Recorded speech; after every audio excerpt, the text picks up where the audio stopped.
This is Teaching Hebrew. Let's do it better. And what I want to do is reintroduce you to something that I shared in an earlier video called Teaching Hebrew Vowel Signs. I used it to explain that you could use the activities in here also for letters, but let's talk about what it does for teaching vowel signs. Now, in the fall of 2025, I asked a group of teachers to experiment with different ways of introducing vowel signs. Most textbooks just kind of start and say, here's a letter, here's a vowel. Maybe they give you the name of it, maybe they don't, and you just kind of get going. So what they ended up with was suggesting three different things.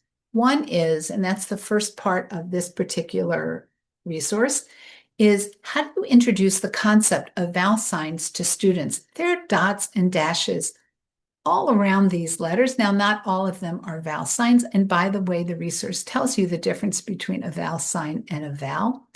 But if we could help students figure out what to do with these, how to look at them, then we might do better. And these teachers all said this is a really important first step. So you can use the first part of teaching Hebrew vowel signs either the year before you begin working with decoding or at the very start of that year.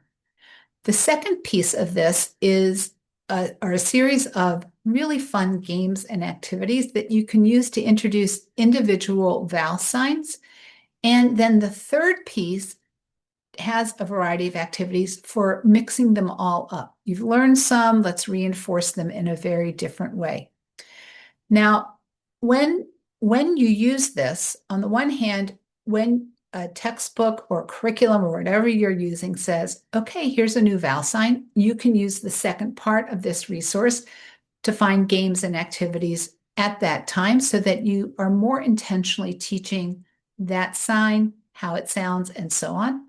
And if students are farther along and they're working on prayers, blessings, whatever you're doing, and they forget a vowel sign, you can tap back into the resource and find some activities that will help strengthen their memory of what that particular vowel sign is. So I will give you the link to this at the very end. It's definitely worth downloading. I think you'll find things that you can use to help your students.